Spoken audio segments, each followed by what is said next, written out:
Bom dia! Gente, obrigada pela presença de novo, né? Quem estava retornando. Hoje é o último dia do nosso curso. Curso de História do Rio de Janeiro, Jaguataporã, Rio de Janeiro Indígena. Então eu vou contextualizar de novo para quem já veio nas outras aulas, vai ficar um pouco repetitivo, mas para quem está chegando hoje, esse curso foi montado a partir da exposição Jaguataporã, que é uma exposição que debate a presença indígena no Rio de Janeiro hoje, mas para a gente chegar em todas as questões atuais, a exposição contextualiza através de uma linha do tempo, né, que está dividida em 4 tempos. E o nosso curso foi baseado em cima dessa linha do tempo, que procura contextualizar um pouco todas as manobras, digamos assim, de exploração através dos documentos, apagamento das línguas, isso a gente tem visto através das aulas, né? Então a primeira aula foi sobre o tempo da autonomia, a segunda, tempo da invasão, a terceira, tempo da usurpação, e hoje a gente tem a aula sobre o tempo das retomadas, que são as questões que se aproximam mais, né, dos problemas atuais. Então, conteúdo super importante, super político, teremos uma aula acalorada, imagino. Bom, vou passar a palavra aqui para o professor Marcos Albuquerque, ele é doutor em Antropologia Social pela Universidade Federal de Santa Catarina, professor adjunto no Programa de Pós-Graduação em Ciências Sociais da Universidade do Estado do Rio de Janeiro, pesquisa Etnicidade e Performance, Antropologia da Arte e Antropologia Visual. Sua produção acadêmica de vídeos etnográficos enfoca o sistema de arte étnica, principalmente entre indígenas em contexto urbano. Recebeu 5 prêmios nacionais pela sua produção videográfica. Sua tese de doutorado ganhou a menção honrosa do Prêmio CAPES de Tese, em 2012. Bom, gente, deixa eu só fazer um merchan aqui rapidinho de dar aula. Eu falei na semana passada, na semana que vem a gente vai ter um curso ainda sobre Jaguataporã, mas sobre a perspectiva da história da arte. Então vão ser 3 aulas. A primeira aula com o professor Ivaí Reinaldinho, onde ele vai trazer um pouco as questões de interculturalidade, como que se dá esse pensamento da cultura indígena para a história da arte. A segunda aula vai ser com a antropóloga Elza Lagrou, que é um dos maiores nomes nessa questão dos objetos, da produção material, da arte indígena. Então ela vai trazer vários estudos de caso com relações e regimes específicos da arte e da cultura indígena. A última aula vai ser com o curador da exposição, que é o Pablo Lafuente, e ele vai trazer uma aula também super importante, vai falar do histórico da relação da cultura indígena com as instituições de arte. Então, um pouco trazendo casos na história das relações dentro de exposições, né? Como as exposições também trataram muito mal da cultura indígena e como isso produziu discursos específicos, né? Enfim, eu vou mandar para vocês por e-mail o link de inscrição, deve abrir segunda-feira as inscrições, tá bom? E no final da aula, como de costume, a gente vai fazer a visita à exposição. Então, até meio-dia a gente vai ficar com o professor Marcos aqui na sala, depois a gente vai lá na exposição, continuar lá investigando com os objetos. Então, obrigada, bom dia e boa aula. Obrigado. Bom dia a todos, né? Antes agradeço ao Mar, a Natália, o convite, né, para estar aqui, dando essa pequena aula, né?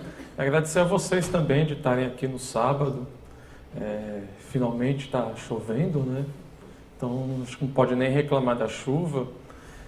Mas de qualquer forma acho que vários de vocês devem estar aqui desde o começo desse curso, né? Então, eu sou professor da UERJ, né? E tenho trabalho com povos indígenas desde a graduação.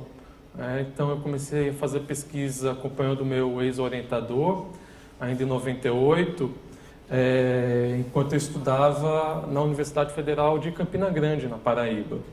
E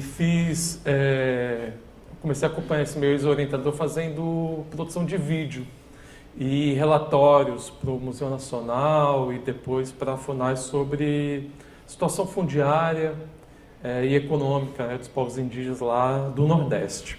E aí, nessa história de estar acompanhando esse meu ex-orientador, eu fui me interessando cada vez mais E acabei, meio que a gente foi dividindo as atividades, e nessa história de filmar as coisas eu comecei a fazer tem um repertório, né, de imagens dos rituais e depois das músicas dos índios do Nordeste. E aí esse material acabou se tornando um material bastante específico e eu acabei me especializando nesse tipo de material, né? Aí eu fui fazer um mestrado na área de etnomusicologia e depois no doutorado fiz um trabalho com antropologia visual e performance numa chave um pouco diferente. Então eu tenho durante a minha graduação e o mestrado eu trabalhei com os povos indígenas do Nordeste nas aldeias, do Nordeste, e no doutorado eu decidi estudar ainda uma população indígena originária do Nordeste, mas que estava na cidade de São Paulo.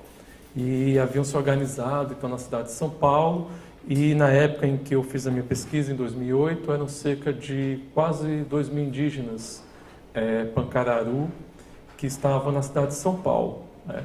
Então, a questão indígena acabou tendo esse deslocamento para mim, entre as aldeias e a cidade, né? Muito por conta do volume de povos indígenas e de indígenas que estão na cidade, né? Que é um tema que começou a me interessar cada vez mais. E aí eu vou explorar aqui com vocês hoje um pouco dessa minha experiência, vou trabalhar esse caso específico, dessa minha experiência com os Pancararu em São Paulo, que me parece que é um cenário mais novo, que talvez tenha mais controvérsia. E aí eu acho que a controvérsia vai servir para a gente começar a pensar alguns parâmetros, né? Do modo como a gente imagina ou pensa a questão indígena. Então, eu vou fazer uma pequena retomada de algumas categorias. Possivelmente vocês estão acompanhando o curso desde o começo, já devem ter trabalhado isso em algum momento, né? Mas eu acho importante para entender por que a questão nas cidades ela retoma e ela leva em consideração a nossa crítica e a nossa interpretação de algumas dessas categorias que são fundamentais para pensar a questão indígena. Então, a primeira questão que eu queria colocar para vocês, para a gente começar a explorar, é uma pergunta que vai ser a minha primeira pergunta e também a última. Eu acho que é a pergunta mais importante que a gente deve fazer no contexto nacional nesse momento, e que é uma pergunta simples, mas é uma questão pertinente. E o modo como a gente cria respostas, eu não estou dizendo que tem uma única resposta, mas que a gente cria interpretações e respostas a essa questão, ela encaminha o modo como a gente entende a situação, né? A questão indígena, né? Então, a pergunta é a seguinte, o que é o índio?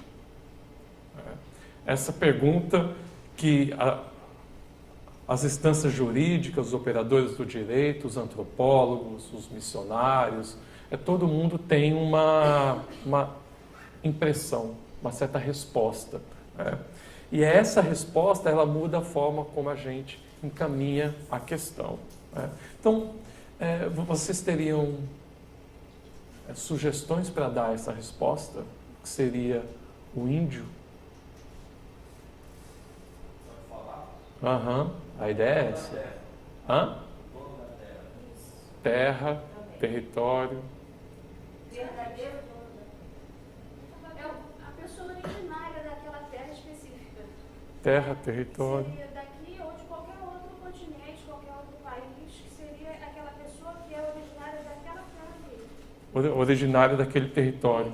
Não é? O que mais? A formulação da pergunta é um pouco estranha, né? Porque objetifica de alguma forma o que é, quem é o índio, né? Que ele é ser humano, como todos nós. Né? Então, assim, é uma pergunta, a formulação parece estranha. Sim. É por isso que a estranheza da pergunta que se refere ao modo como essa possível resposta objetifica de fato as relações. Então, a ideia é de que a gente não pode fugir dessas objetificação. Então, uma vez que a gente está imerso nessa necessidade, nessa estratégia, a resposta, ela depende, a nossa resposta, ela dirá como as coisas devem ser encaminhadas, né? Então, acho que apareceu aqui de forma geral, essa é uma questão importante, né? dessa objetificação, né? Mas a resposta, assim, dessas que apareceram, identifica índio com território, né? E eu também acho que é a pessoa que se identifica com essa possibilidade, né? Porque quem é que se considera índio? Além de você considerar que ele seja, né? Que você pode ver, o sujeito tem a cara de índio, tem cabelo de índio, tem tudo de índio, mas ele diz que ele não é índio. Essa é uma questão que eu vou encaminhar, né? Vou tentar encaminhar aqui uma sugestão de resposta, né? Quando a gente faz a pergunta o que é índio, e aí eu estou pensando, principalmente quando a gente está falando, não em termos acadêmicos, né? Mas a gente está conversando com as pessoas, a gente vê na televisão, ou mesmo em exposições em museus, em espaços museológicos. Normalmente, quando a gente pensa o índio, a gente vê uma imagem, a gente pensa uma representação estigmatizada, né, estereotipada, né, que se refere a um personagem, a determinados coletivos que estariam mantendo tradições ancestrais, milenares, né, ocupando um território e reproduzindo a sua cultura e tal. Mas acontece que essa imagem, essa forma de entender a coisa, ela está presente sem muitas modificações nesse imaginário desde o descobrimento, né? Desde o contato. E muitas das estratégias dos povos indígenas para ganhar visibilidade ou ter voz na sociedade nacional depende do diálogo com esses estereótipos, né?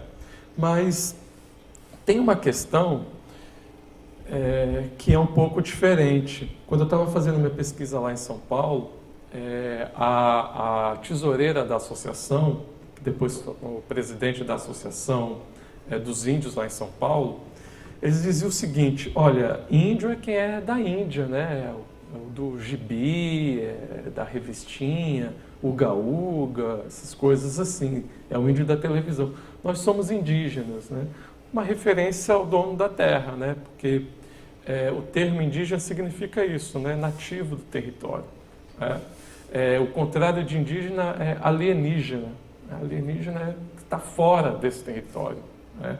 Então, o termo jurídico, digamos assim, que é o termo que os antropólogos trabalham, é indígena, né? Esse seria um termo que criaria menos conflito em termos etimológicos, mas também afastaria essa visão estereotipada do índio, né? Então, me lembro que lá em São Paulo, eu estava trabalhando com a associação, então a gente entrou numa espécie de consenso de operar apenas com a categoria indígena, principalmente quando a gente trabalhava assim, com workshop, com conversas com o público mais amplo e tal, né? Isso é importante, essa definição, porque ela vai afastar um grande problema que a gente tem quando a gente trata do que é índio, né? A primeira delas é de que o indígena, ele só é indígena, pode ser caracterizado dessa forma se ele pertencer a uma sociedade indígena.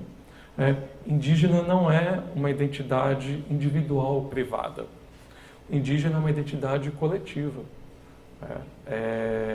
As cotas, os processos que garantem direito ao território, assistência na educação, na saúde, várias outras formas de atendimento do poder público. O entendimento é de que o poder público cria políticas públicas para atender às sociedades indígenas e não indígenas de forma individual, né? Isso significa que os usufrutuários do direito são os indígenas, mas devem ser indígenas que estão usufruindo desse direito no contexto da relação com sociedades indígenas. Então, o direito entende que o indígena é toda aquela pessoa que é membro de uma sociedade indígena, né? Então, não pode existir um indígena que é alguém, eu sou indígena porque eu acho que eu sou, ou meu bisavô era indígena e tal. Como o direito reconhece que os indígenas devem ter determinadas garantias para a continuidade da sociedade indígena e não dos indivíduos em particular. Essa é uma diferença que parece menor, mas ela é fundamental, porque ela retira a ideia de projetos individuais e recoloca num outro ambiente, que é de direitos coletivos, que é uma outra figura de direito, que é bastante recente, no plano dos próprios operadores do direito. E o que seria, então, uma sociedade indígena? Uma sociedade indígena seria toda aquela coletividade que se distingue da sociedade nacional por sua história.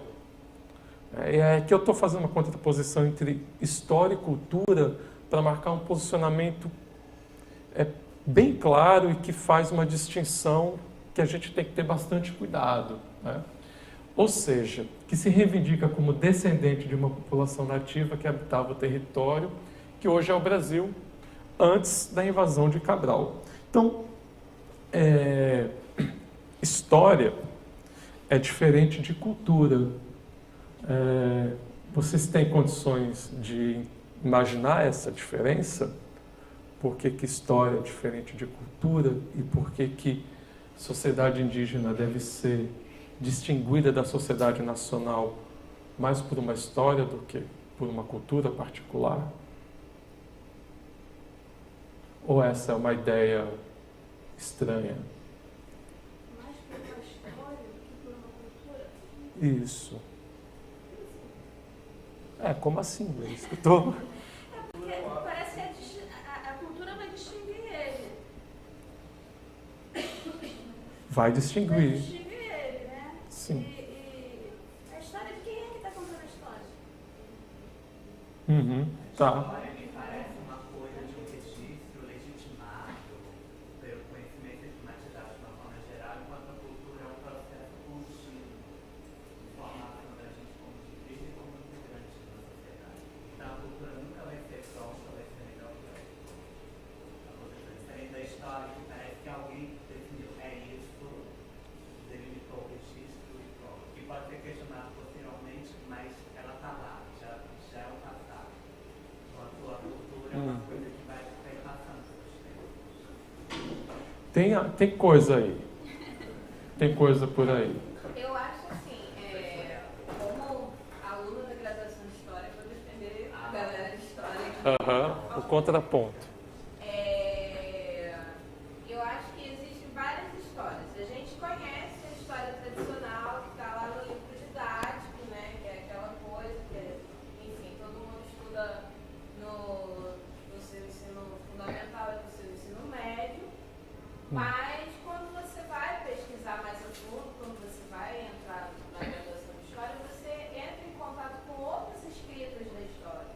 E é importante a gente, esse diálogo da academia com o público, infelizmente, ele não existe de uma forma muito intensa. Mas essa história existe, essa história está sendo escrita de alguma forma, de uma outra maneira, que não é a maneira tradicional como a maioria das pessoas conhece.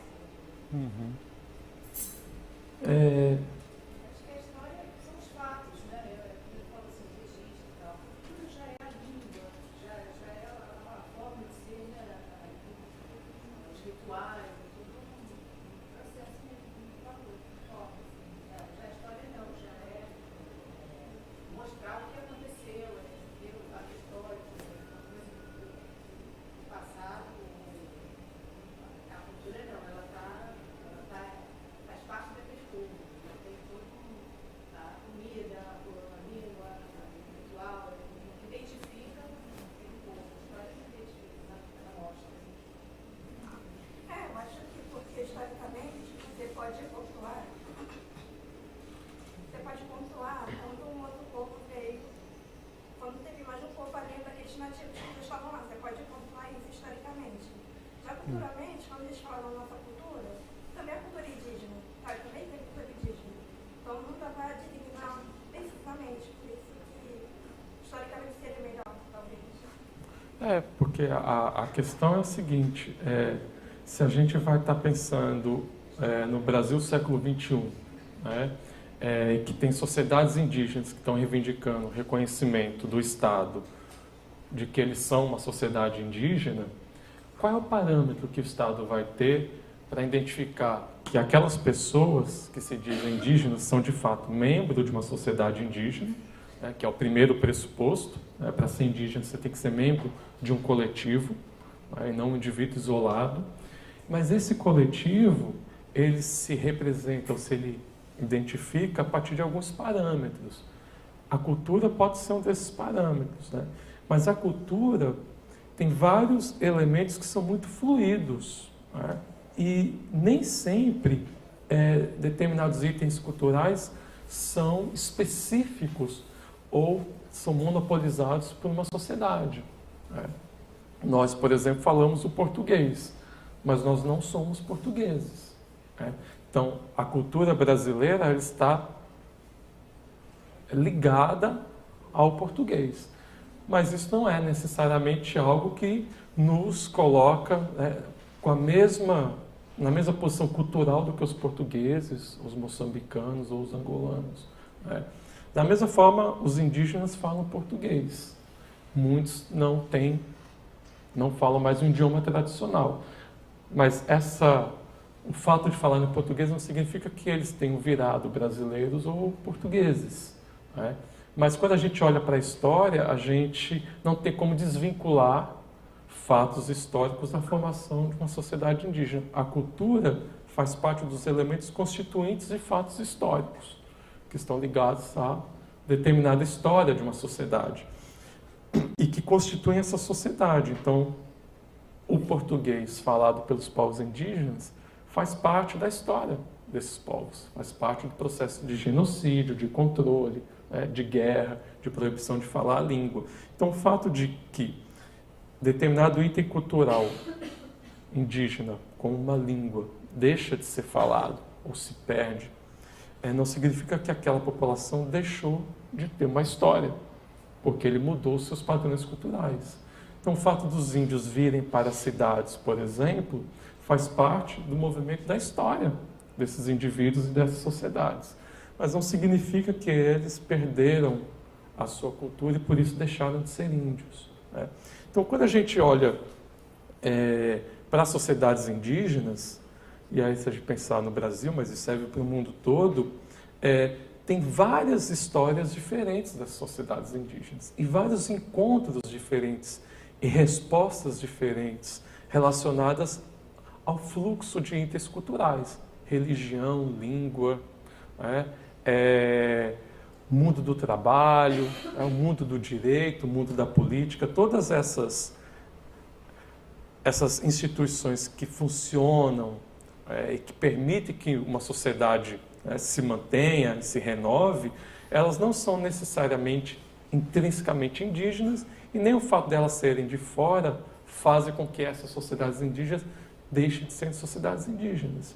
Então, quando a gente muda o foco, tira a cultura e coloca a história no lugar, a gente está reconhecendo que uma sociedade indígena, por ter uma história particular, ela não está necessariamente presa a itens culturais como forma de identificação desse coletivo.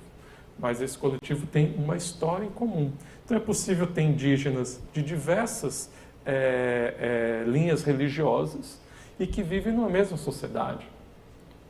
Pode ter indígenas que são fervorosamente partidários de que as pessoas cumpram apenas os rituais tradicionais, enquanto tem pessoas dentro do mesmo coletivo que são membros de outras igrejas, né? Ao mesmo tempo, essas pessoas podem se reunir nas escolas para falar da língua e por aí vai, né? Então, você tem vários fluxos culturais que cruzam por dentro e por fora das aldeias e que não estão necessariamente tornando menos legítima o fato da sociedade indígena ser uma sociedade indígena, né?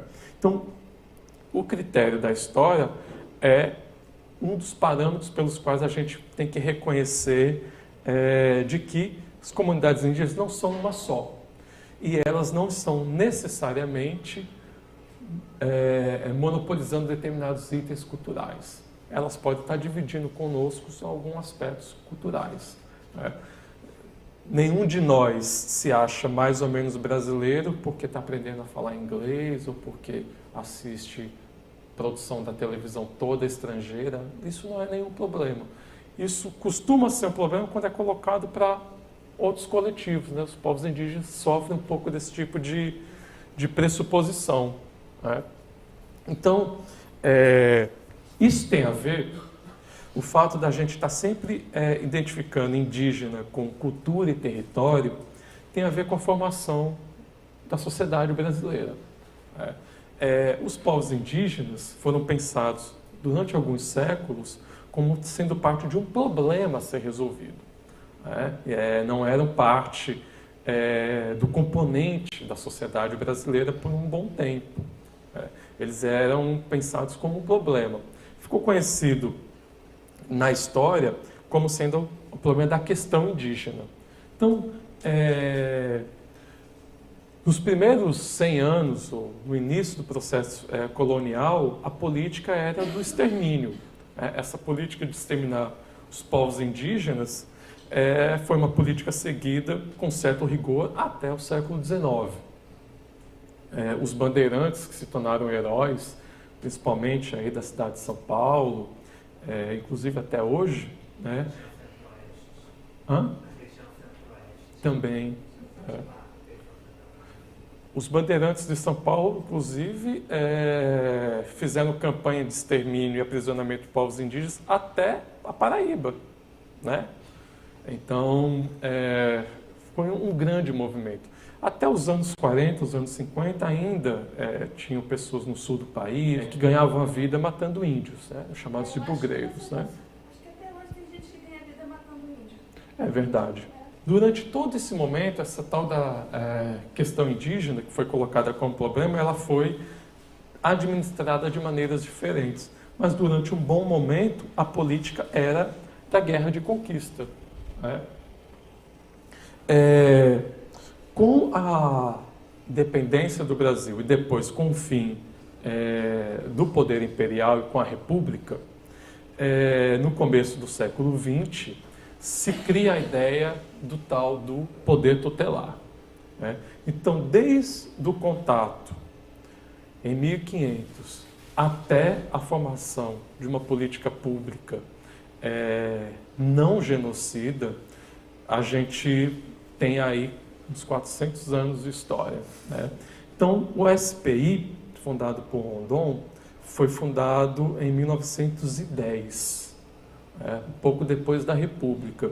Com o SPI, a tática muda. Né? Agora passa a se fazer uma política como guerra. Então, os povos indígenas continuam, na sua maior parte, arredios ao controle do Estado Nacional e a fixação também no território delimitado pelo Estado Nacional. Então, naquele momento, no início do século XX, o SPI tinha um grande problema para resolver, que era a tal da questão fundiária no Brasil, de reconhecer quem é o dono do território brasileiro, das terras no território brasileiro. Né? E o poder tutelar e o projeto do Rondon aparece como um modelo de administrar essa questão fundiária a partir de um projeto mais humanista de controle dos povos indígenas. Né? Então, o que aparece aí, nesse momento, é que o Estado brasileiro começa a operar com uma ideia generalista do que são os povos indígenas, né? E fazer uma única política para todos os povos indígenas do país, independente da região, independente das diferenças de contexto, das diferenças históricas ou das diferenças culturais. O plano do SPI é um único plano. Né? Dentre as vários processos de administração da questão indígena, a principal delas, então, é o território. Né? Existiam grandes conflitos no Brasil por conta da questão territorial, de tentativa de controle desse território, e O SPI, o Rondon, tem uma estratégia, que é a seguinte. Quando o Brasil, no começo do século XX, começa a se modernizar, uma das campanhas com as quais o Rondon vai adiante é a de interligar o país. Então, quem era o Rondon? O Rondon era um oficial do Exército e que trabalhava construindo linhas telegráficas. Então, o Rondon era especialista na construção de linhas telegráficas, que pretendia se ligar à capital, ao Rio, a todo o resto do país. E com a construção do SPI, o Rondon, que era também neto de indígenas, mas havia sido criado um seminário ou algo assim, então ele era um símbolo público e que referendava o projeto do SPI do ponto de vista da opinião pública. Afinal de contas, o próprio dirigente do SPI era um indígena que havia sido civilizado. E aí, o projeto era duplo. Além de produzir o arranjo, digamos, a pacificação, e esse era o termo da época, a pacificação dos conflitos fundiários com a organização e a administração de territórios indígenas, o projeto permitia, ao mesmo tempo, que os próprios indígenas fossem transformados em trabalhadores nacionais. Então, o campo, naquele momento, o espaço rural brasileiro estava, estava todo marcado a mão de obra dos escravos negros, e os indígenas, que eram considerados uma mão de obra arredia, deveriam se tornar trabalhadores braçais no campo. Então, o duplo projeto de Rondon era pacificar os conflitos no interior do país, pela questão da terra, organizando e administrando territórios indígenas.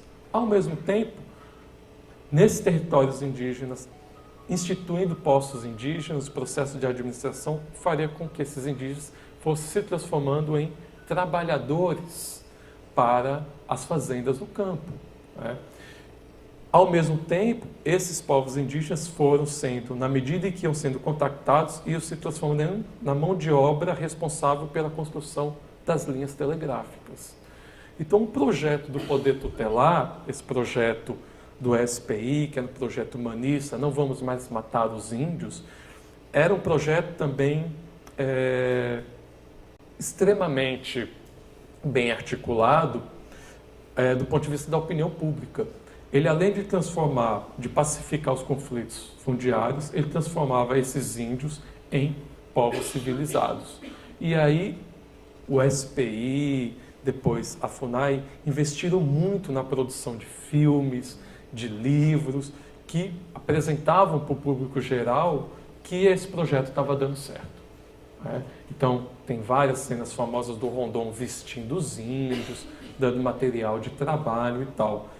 O SPI só vai desaparecer lá em 67, quando a FUNAI aparece, devido a várias denúncias de exploração, mão de obra escrava, que os chefes de posto e outros administradores faziam dos indígenas. É claro que grande parte desse projeto deu muito certo e uma outra parte, obviamente, que não. Então, a gente tem um imaginário de que o Rondon, o SPI, por aí vai, foram um momento em que se humanizou a relação do Estado brasileiro com os povos indígenas.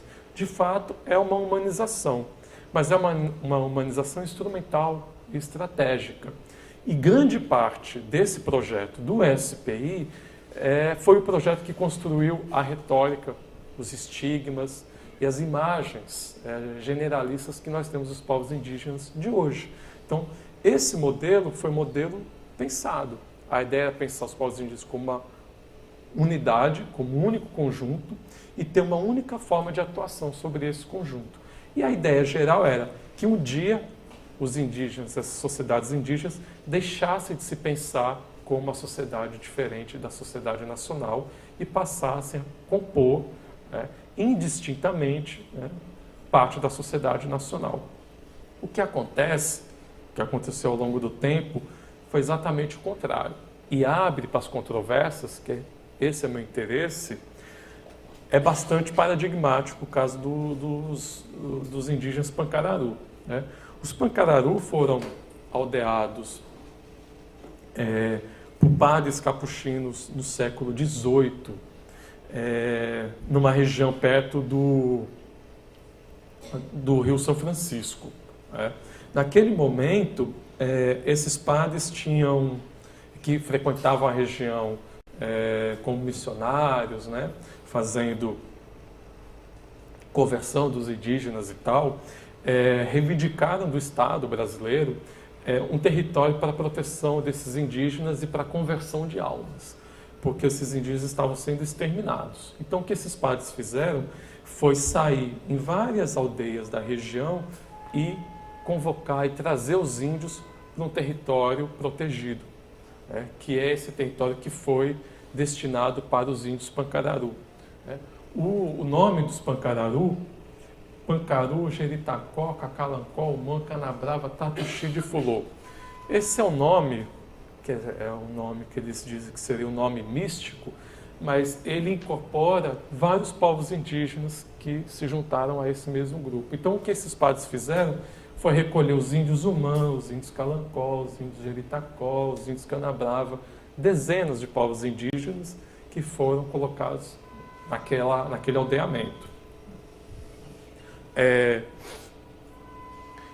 Ao longo do tempo, vários escravos que circulavam na região, fugindo ou que já estavam em quilombos, foram sendo atraídos também para esse território, que era um território que, de certo modo, era um território de proteção. Era um território que tinha uma certa proteção, né? E os indígenas foram tendo casamentos com os escravos negros, né? Pancararu, todos esses povos que falavam línguas diferentes, foram, através desse trabalho dos padres, foram se tornando uma única comunidade, falante de uma única língua, não mais de diversas línguas indígenas, mas o português. E foram se miscigenando com população negra, com população branca. Nos anos 40, os Pancararu entraram com um pedido, também com a ajuda da igreja, de regularização do seu território. Eles passavam por um processo de assédio de latifundiários, de conflitos violentos, muitos estavam fugindo do território, e um grande movimento com intelectuais e a mídia de Pernambuco, Rio de Janeiro, São Paulo, e com muita ajuda de padres e outros pesquisadores, o Estado reconheceu que os Pancararu um território, mais ou menos nos anos 40. Né? Só que esse território só foi de fato regularizado em 1996. Então, naquele momento, quando os Pancararu, nos anos 40, conseguiram que o seu território fosse reconhecido pelo Estado, eles só tiveram, de fato, essa regulamentação muitos anos depois. E, ao longo de todo esse tempo, vários conflitos fundiários continuaram acontecendo. E acontecem ainda hoje. Os Pancararu, recentemente, ocuparam mais uma fazenda ali no entorno da região, que faz parte do território já reconhecido, mas que o Estado faz vistas grossas. Né? Então, essas são imagens da aldeia, da principal aldeia em Pernambuco, que se chama Brejo dos Padres. Né? E esses daqui, essas máscaras que as pessoas estão usando, é o que se chama de praiá, que é o principal elemento da cultura dos Pancararu, da cultura religiosa dos Pancararu. Os Pancararu são católicos, na sua maior parte. Então, esse ritual é um ritual que junta elementos católicos com elementos indígenas.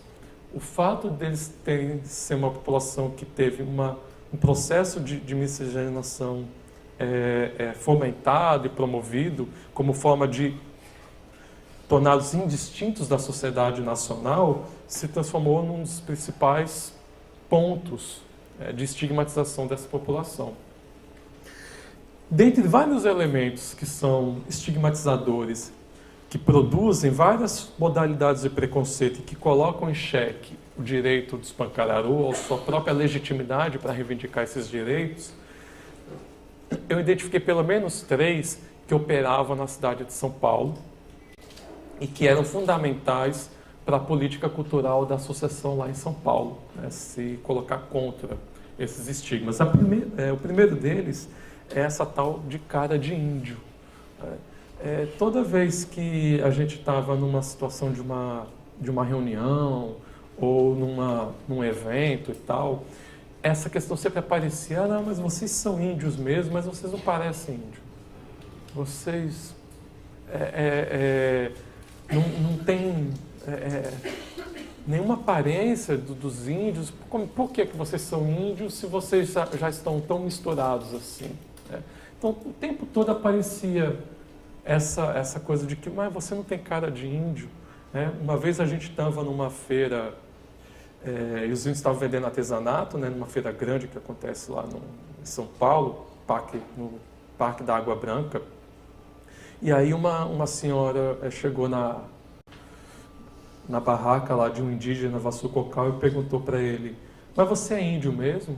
Aí ele: sim, eu sou índio, sim. Não, mas você não parece índio. Mas por que eu não pareço? Não, olha a sua cor, você não é cor de índio.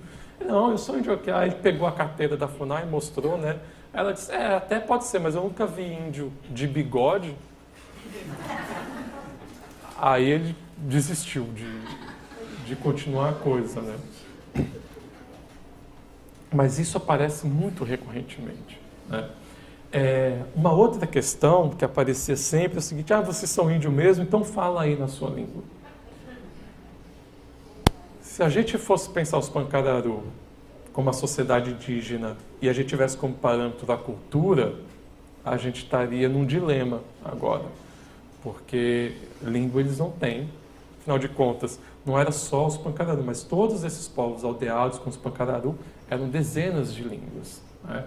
Então, uma falta de uma língua ancestral aparece recorrentemente como um elemento negativo na apreciação da legitimidade dos Pancararu e dos povos indígenas do Nordeste para reivindicar seus direitos. No Nordeste hoje, são mais de 60 comunidades indígenas que existem hoje no Nordeste. E apenas uma tem uma língua nativa, né, que são os Funiô. Isso é um quadro muito significativo do volume, da modalidade do projeto colonial e depois o próprio projeto da República de como lidar com os povos indígenas, né? A extirpação de línguas nativas foi um projeto estratégico, que começa desde o início do processo colonial e que foi se desenvolvendo ainda durante o século XX. Né? Então, o milagre que ainda tem 254 idiomas, depois desse tempo todo de massacre, né? Proibições, perseguições. Mesmo depois de tanta coisa, ainda... né? Ainda existe índio, ainda existe cultura indígena, ainda existe idioma. Não, é um milagre. É um milagre, né? Comparado com outros países da América Latina, o Brasil foi o país que mais exterminou sua população indígena, né? Os povos indígenas hoje no Brasil não chegam a 1 milhão de pessoas, né? São 800 e poucas mil pessoas. Isso é menos de 1% da sociedade, 0,2% da sociedade brasileira, né? Mas na Argentina, os povos indígenas são, acho que 6 ou 8%, no Chile 12%, no Paraguai é um número bem maior, Colômbia, Equador, Bolívia, os números são bem maiores. Então, o Brasil, que é um país muito maior do que esses outros países da América Latina, foi o país que mais exterminou a população indígena, né? Ao ponto de praticamente reduzir proporcionalmente a quase nada. E mesmo assim ainda tem muita diversidade de povos indígenas. Aí, o terceiro estigma que aparecia recorrentemente em São Paulo, com relação aos Pancararu, era: mas vocês são índios, então, mas se você já está na cidade, você não é mais índio. Se você fosse índio, você ficava lá na sua aldeia, você não tinha que vir para a cidade. Agora que você está na cidade, você não é mais índio. O presidente da associação lá em São Paulo, sempre dizia, tá certo. Então, e os japoneses que vieram do Japão para o Brasil, viraram brasileiros? Quer dizer que se você for morar na Alemanha, você vai deixar de ser brasileiro? Se você for morar nos Estados Unidos e falar inglês, você vai virar americano? A pessoa sempre dizia, não, claro que não, né? Então, por que eu deixei de ser índio? É óbvio que ele não deixou de ser índio porque ele saiu da aldeia, mas não é tão óbvio assim. Por que as pessoas continuam colocando uma relação intrínseca entre viver no território ou não como, né, a legitimidade do sujeito se dizer indígena ou não? O fato dos Pancararu terem saído do seu território original é um outro elemento constitutivo dessa formação da sociedade brasileira e a relação dela com as sociedades indígenas, né? O que acontece? A formação dos territórios indígenas, eu já adiantei aqui, ela não é um favor, um projeto humanista que o governo brasileiro decidiu fazer. Olha, a gente já matou tantos indígenas, está quase acabando, né? Vamos fazer uma coisa boa para eles, para a gente não aparecer tão mal assim, né, no resto da história. Não é isso que acontece. O Estado, ele não opera por esse tipo de juízo moral, mas muito pelo contrário. Então, a estratégia era principalmente militar e econômica. Então, os territórios indígenas faziam parte de uma estratégia militar e econômica de desenvolvimento do país e de controle das fronteiras nacionais e de pacificação do território brasileiro. Não é à toa que o termo pacificação foi recuperado pelas UPPs e por aí vai. A ideia é muito semelhante, né? Em termos teóricos, a ideia é bastante próxima, né? Humanizar e pacificar as relações de conflito. Mas o que acontece é que os territórios indígenas, menos do que proteger a população nativa, a tornava cativa de um território restrito e escasso de recursos. A maior parte dos territórios indígenas foram construídos em áreas que não tinham incidência de demanda do latifúndio para a produção agrícola ou de gado, né? Então, os povos indígenas foram aldeados em territórios que tinham menos condição de produção agrícola. Com a imposição da imobilidade, o Estado pôde conter e vigiar a população indígena a fim de transformá-los em trabalhadores rurais, que era o que, naquele momento, se necessitava, né, a produção. Com o fim da mão de obra escrava, no Brasil se precisava de mão de obra, né? Os indígenas eram uma mão de obra disponível no interior do país, praticamente de graça. Essa era a ideia. Na medida em que as más condições das aldeias os fizeram migrar e se inserirem na massa da população pobre do campo, criou-se a invisibilidade e a não legitimidade daqueles que saíram das aldeias. Então, parte desse processo de construção dos territórios indígenas, de forma ambígua, parte da estratégia era tirar os indígenas do seu próprio território.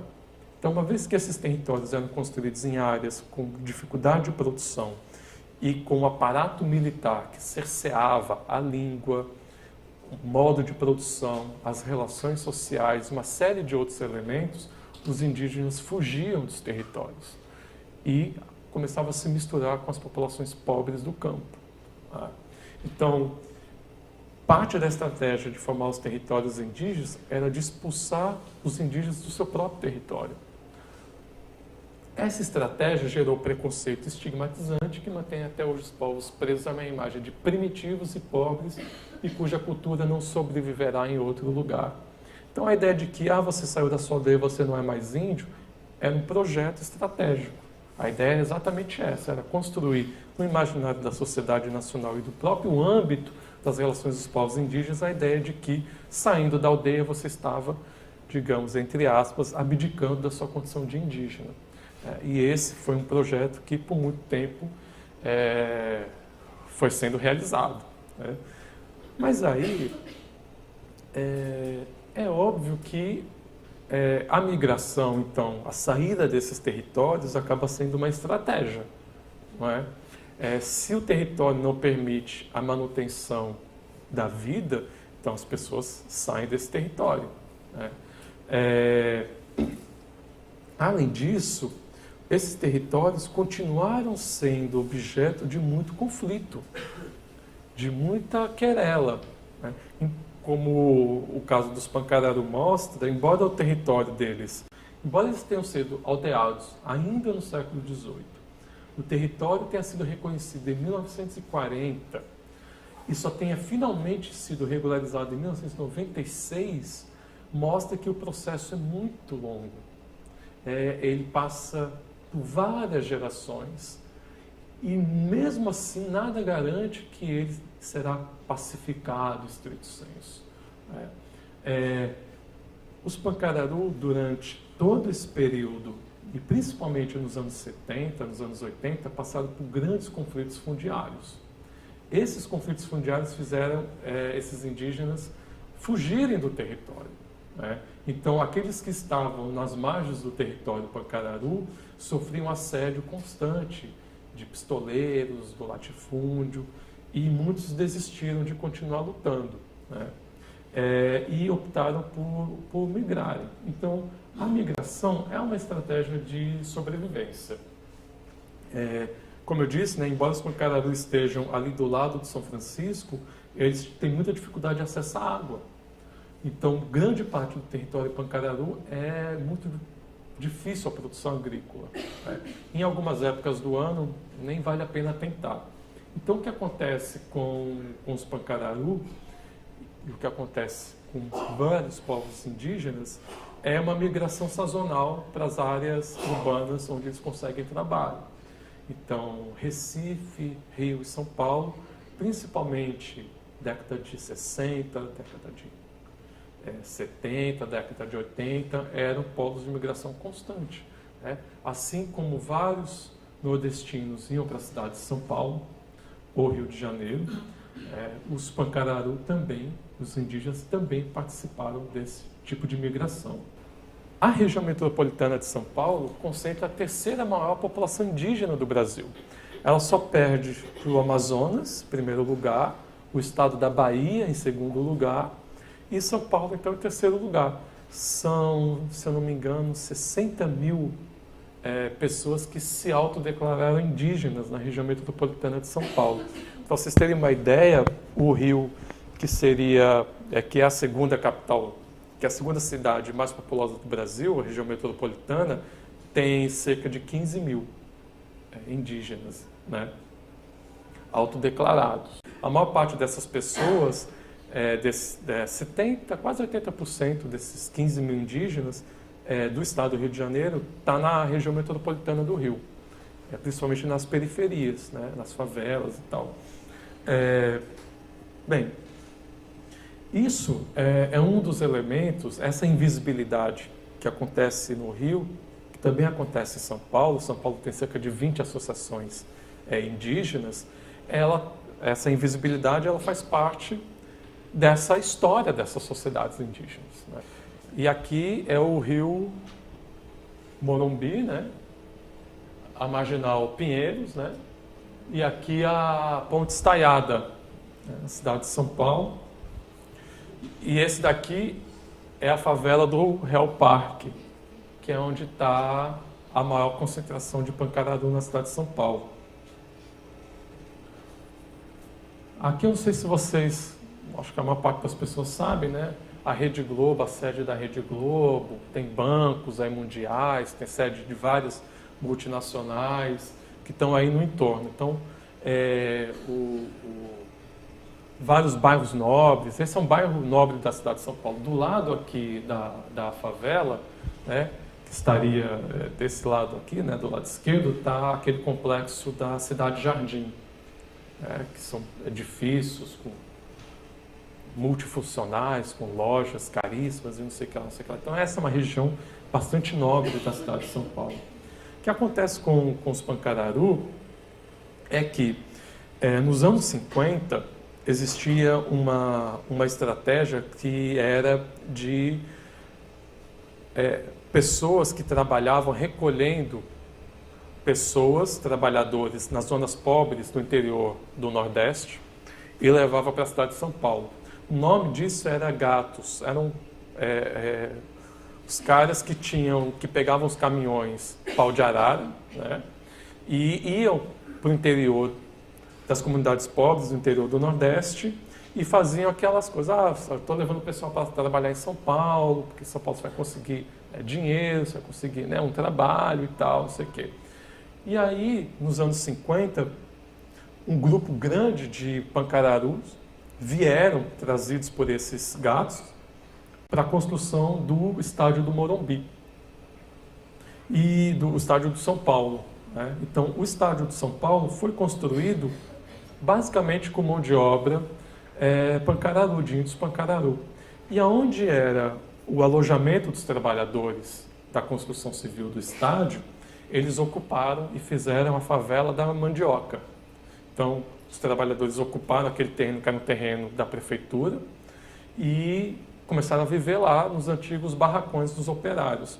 E aquilo ficou conhecido como a favela da Mandioca, porque os índios plantavam mandioca ali, né? Depois, ao longo dos anos, a favela mudou o nome e se tornou favela do Real Parque. Real Parque é um bairro do Morumbi, um pedaço do bairro do Morumbi, de altíssimo padrão na cidade de São Paulo. Essa daqui é a rua principal, né? Esses prédios aqui, eu vou voltar um pouco, os prédios são de um projeto da cidade de São Paulo de urbanização de áreas faveladas, que se chama Projeto Singapura, que é baseado no modelo de Singapura. Se eu não me engano, ainda na gestão do Paulo Maluf, que começou com isso e tal. O caso dos pancararus em São Paulo é bem curioso, porque eles construíram os prédios bem em frente à Marginal, de forma a esconder a favela atrás, né? E o estúdio da Rede Globo transmite o jornal com a panorâmica, né? Então os prédios vieram bem a calhar. Aí que eles cobrem, para quem passa na Marginal, eles cobrem a favela, né? Isso aí, esses prédios são no final dos anos 90, se eu não estou enganado. Essa é a única rua da favela, né? E nessa rua está a sede da associação. Então o seu Bino, que era o presidente da associação na época, veio para a cidade de São Paulo em 75, depois definitivamente em 77. E aí ele trouxe, né, mandou trazer a filha, a família, né, os filhos, a esposa e tal. E como o seu Bino, muitos pancararus fizeram a mesma coisa. Então, nos anos 50, esses pancararus vieram, trabalharam, ocuparam o alojamento dos trabalhadores e começaram a fatiar aquilo lá e tomar conta daquele terreno, né? E virou a favela da Mandioca. Ao longo do tempo, os pancararus conseguiram instituir um trânsito sazonal. A época de plantio, de colheita, eles ficam na aldeia. Na época que não dá para plantar, eles vêm para a cidade de São Paulo. E aí se conseguiu construir uma espécie de lugar permanente, né, onde você sempre tem um trânsito de pessoas, que é o que acontece ainda hoje, mas de maneira menos fluida, né? Então, ao longo do tempo, foi possível com que as pessoas fossem se fixando na cidade de São Paulo. Então, uma série de trabalhadores pancararu, primeiro homens na construção civil e depois mulheres, né, não as esposas desses primeiros moradores, começaram a trabalhar então, como domésticas. Então os homens vinham para a construção civil, as mulheres vinham trabalhar como domésticas e foram se fixando na cidade de São Paulo. Em 1992, com a Constituição de 88, os povos indígenas, os pancararu, começaram a se organizar como uma comunidade indígena para reivindicar direitos. Então, em 88, a Constituição brasileira ela mudou o status, né, de povos indígenas, sociedades indígenas. Até então, os povos indígenas eram considerados tutelados, ou seja, eles não poderiam falar por si mesmos. Por exemplo, se uma população indígena estava fazendo uma reivindicação de um território, quem deveria apresentar a demanda deveria ser a FUNAI, que era então o órgão responsável para fazer a relação entre os povos indígenas e a sociedade nacional. A Constituição mudou isso. A Constituição de 88 mudou isso. A partir de 88, além da FUNAI poder apresentar questões em nome de alguma sociedade indígena, os próprios indígenas também puderam fazer isso. O Ministério Público passou a ter essa possibilidade, né, de representar uma comunidade indígena. A FUNAI pode representar uma comunidade indígena, mas os próprios indígenas também podem se representar. Para isso, eles precisam, para se representar como comunidade indígena, já que, lembrando, né, o direito não é individual, mas é coletivo, eles precisam se apresentar como uma coletividade. Parte da estratégia que os povos indígenas lançaram mão foi da criação de associações. Então, com a Constituição de 88, foi possível que, a partir de organização de associações indígenas, eles pudessem se representar por si mesmos. Então, o que aconteceu em São Paulo, em 92, são 4 aldeias Guarani. E os Guarani tinham se organizado já imediatamente, a Constituição de 88, naquele momento, e, de certo modo, instrumentalizaram os Pancararu para se organizarem também. E aí eles fundaram uma associação, em 92, que foi regulamentada, digamos assim, em 94. Aí, esse é o interior da associação, que é a casa também, né, do Seu Bino, que era o presidente da associação. No Real Parque são cerca de 500 Pancararu nessa favela. A favela tem umas 3.000 pessoas, mas 500 são Pancararu. E parte desses prédios aqui, alguns deles, se eu não me engano, são 2 blocos ou se são 3, são blocos exclusivos para os indígenas, né, onde só moram indígenas. Né?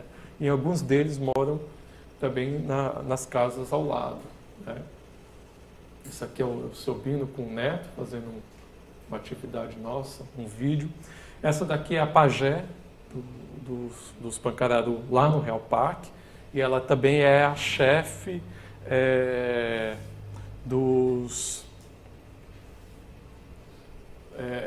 a chefe da saúde, né, dos agentes de saúde indígena. Dona Lídia. E aqui é a Dora, que é a filha, né, do Seu Bino, e que depois foi também a presidente da associação. Bem, deixa eu ver aqui como é que está o tempo. Está ok. E aí, a questão que me chamou a atenção em São Paulo, que foi que eu acabei desenvolvendo, dentre tantas coisas que poderia ter trabalhado com eles lá, era uma questão premente para eles.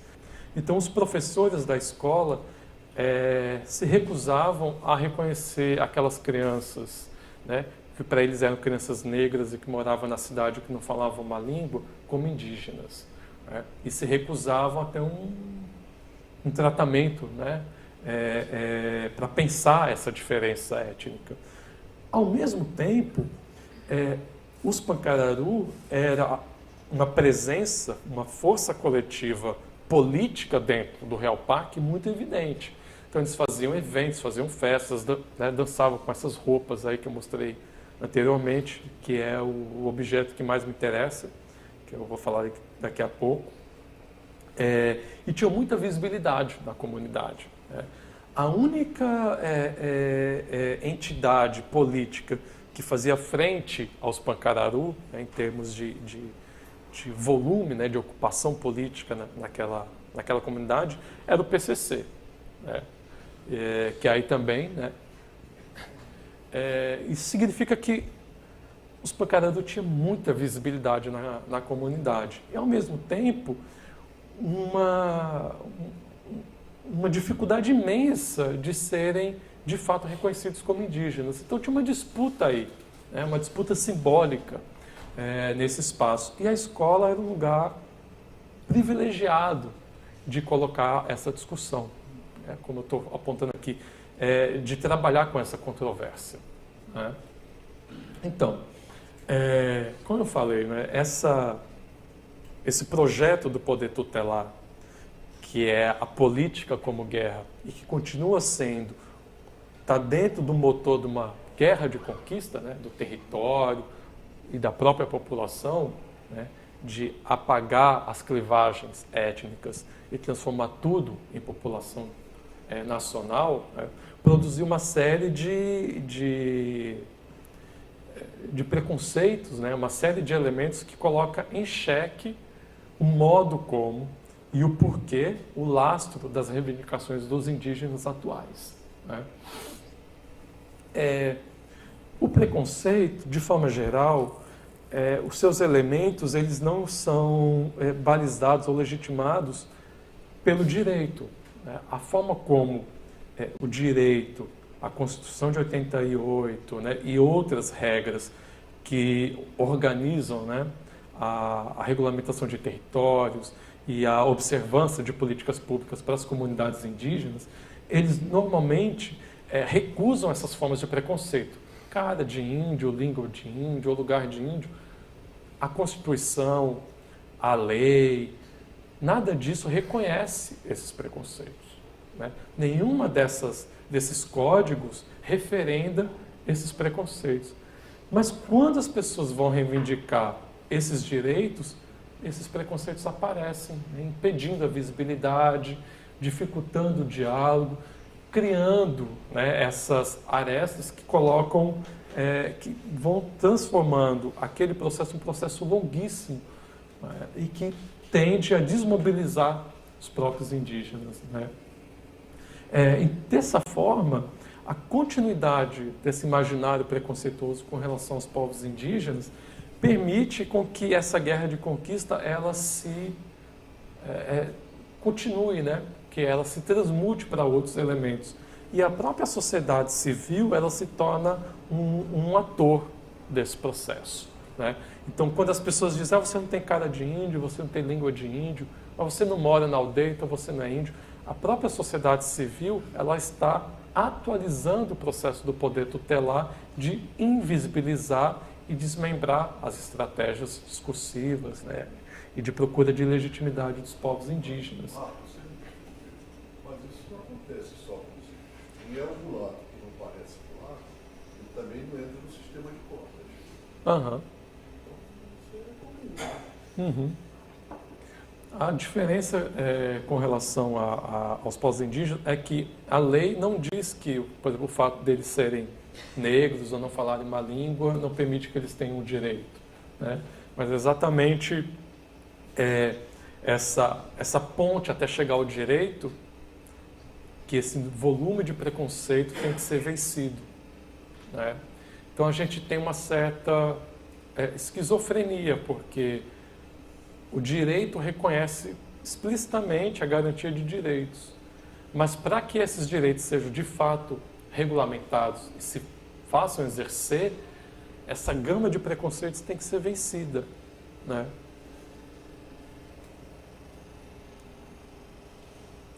Aí o que aconteceu em São Paulo foi uma situação que me chamou muito a atenção, que foi a estratégia dessa associação de reivindicar direitos. Então, o que aconteceu?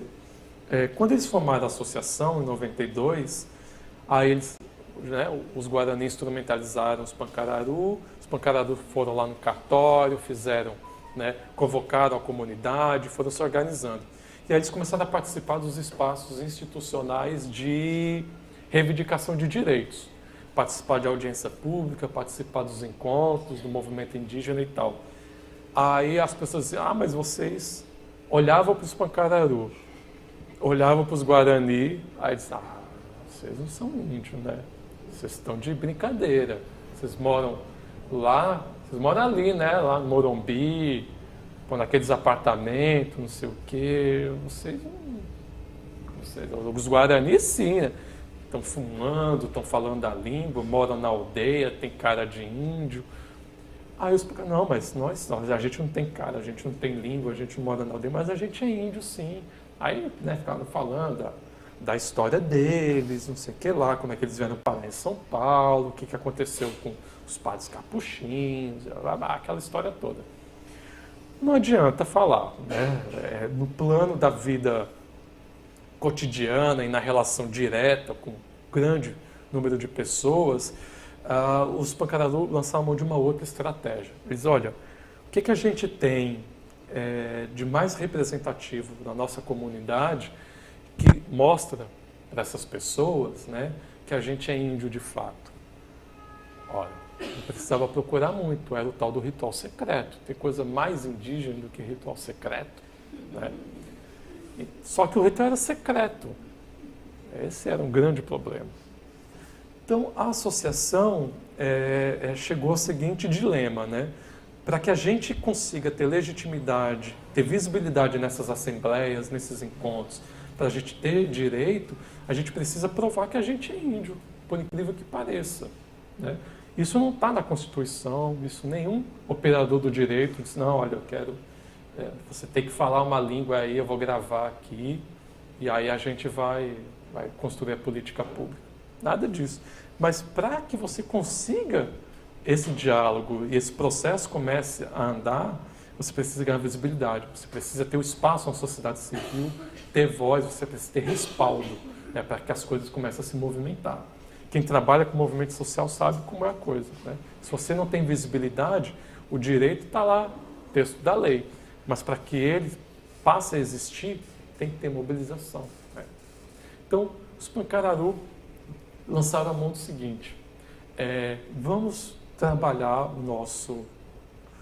essa tradição, que é a tradição do Praiá, para a gente provar que a gente é índio, para a gente mostrar para a sociedade civil aqui em São Paulo, para o poder público, que a gente é índio de verdade. Então a gente vai mostrar o nosso ritual, né? Vamos mostrar parte do nosso ritual, né? A ideia então era vencer a barreira do preconceito, tornar a presença e a voz dos Pancararu legítima nesse cenário, nessas arenas, nesses espaços, nesse ambiente público, e assim conseguir a regularização de direitos. Essa foi a estratégia, né? Então, o que aconteceu? A Associação Pancararu, que se chama Associação SOS Pancararu, instituiu o Praiá como o principal elemento da sua política cultural, né? E aí, claro, eu disse para vocês que ele é um ritual secreto, né? Então alguma coisa aconteceu, né? O que é o Praiá? Eu vou tentar, eu vou tentar dar conta em mais 20 minutos do resto da história. O que é o Praiá, né? O Praiá é uma máscara. Esse daqui é o terreiro, um dos terreiros principais lá na aldeia em Pernambuco. O Praiá, ele é essa roupa aqui, que se chama Praiá, ela é utilizada para dar corporalidade, objetificar a presença pública de uma entidade espiritual chamada de encantado. Então, na cosmologia Pancararu, a gente teria Deus acima de tudo, né? Seria o Deus católico, Deus, Jesus, Nossa Senhora, esse pessoal todo, mas que no plano da vida na Terra tem vários espíritos ancestrais Pancararu que vivem na natureza, né? No entorno do território Pancararu, nas matas fechadas e tal. E aí, a história é um pouco longa, eu vou tentar resumir bastante. Acontece que alguns especialistas xamânicos Pancararu, que a gente chamaria de médiuns, digamos assim, né? Eles têm a condição de entrar em contato com esses encantados, com esses espíritos. Esses médiuns começam a ser chamados em sonhos, né, indicado, né, espiritualmente por essa entidade, cava no lugar indicado e retira esse objeto. E aí ele planta esse objeto na sua casa.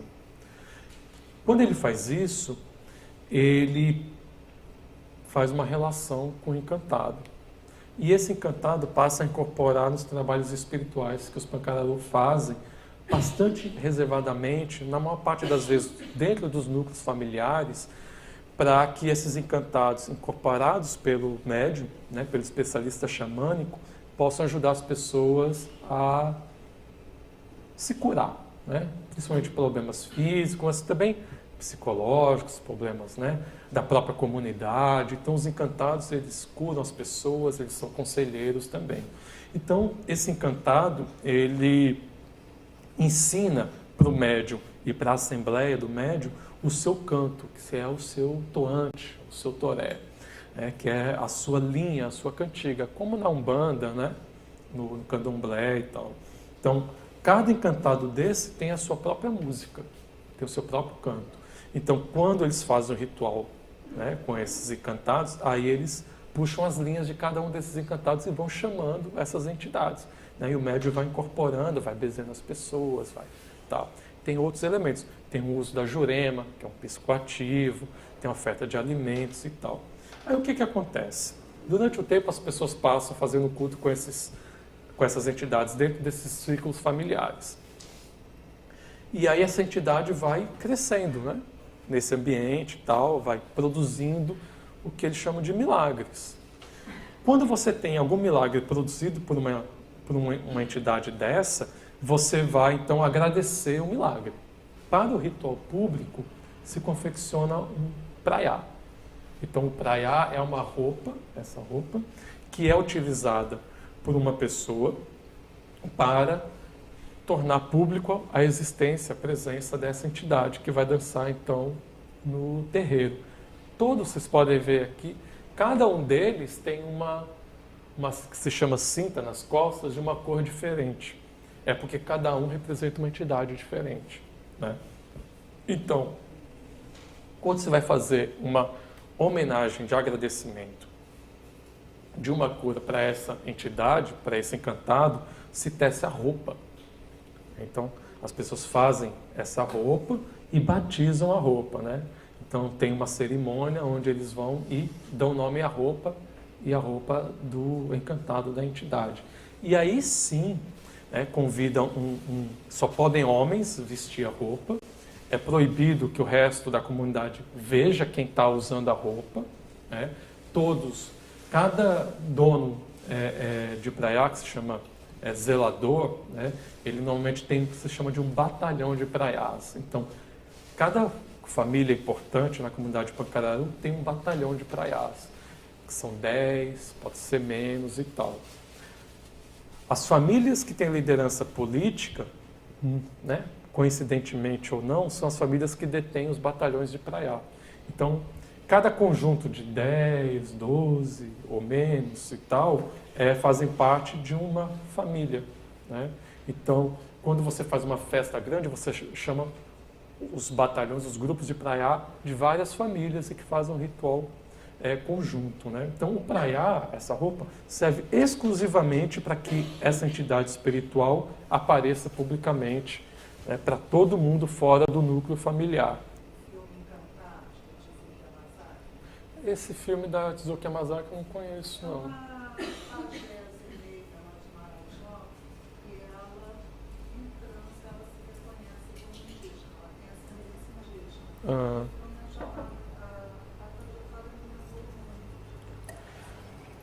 Na verdade, o encantado é um termo muito geral, né? Tanto no Nordeste como no Norte do país. Hã? Tem muitos encantados desse nome, né? Tem a encantaria também, né? No Pará, no Maranhão, que é um ritual específico, né? Aqui a tradição é bem específica, né? Indígena, com elementos católicos, mas no ritual em si é bem tipicamente dessa região, né? Então o que acontece? Essa cosmologia, né?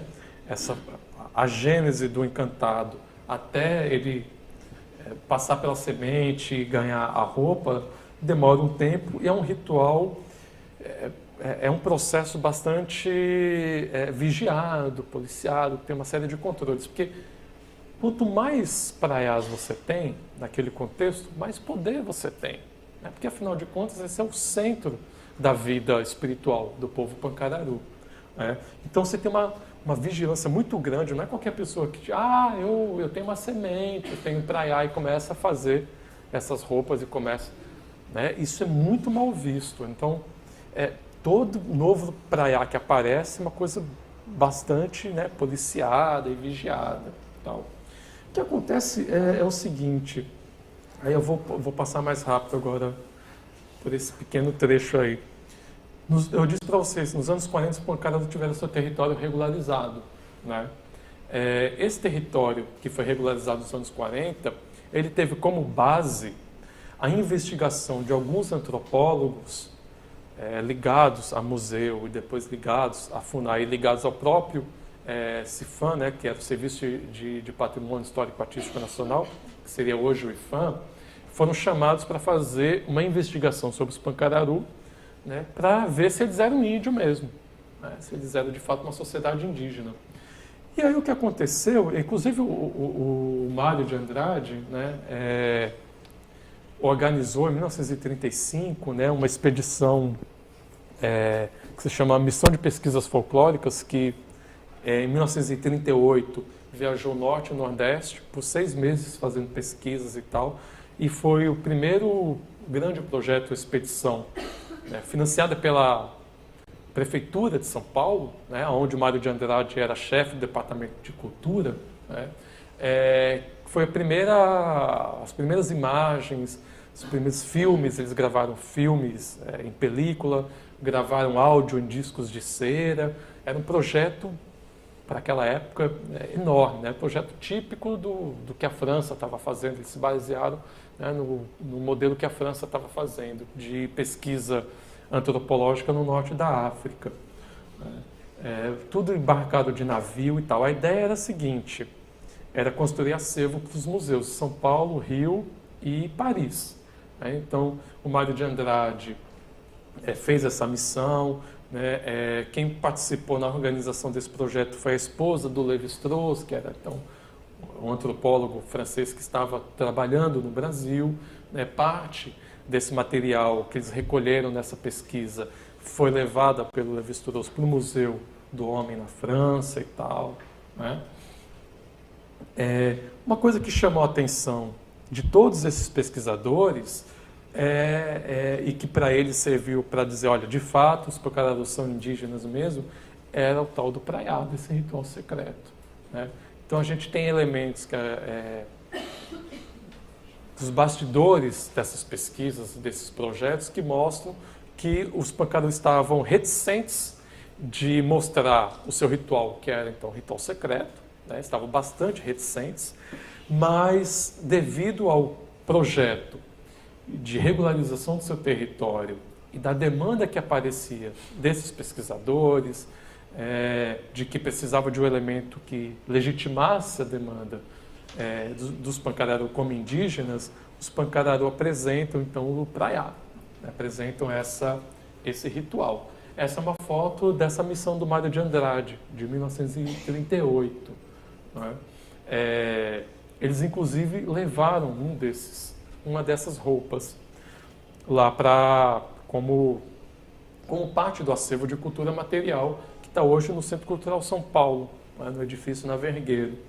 E o que é curioso, a gente conseguiu recuperar a história da presença, com os mais velhos, né, a história dessa presença deles lá, da missão do Mário de Andrade, é que eles deram um praiá que eles chamam de um praiá vazio, né, que era um praiá falso.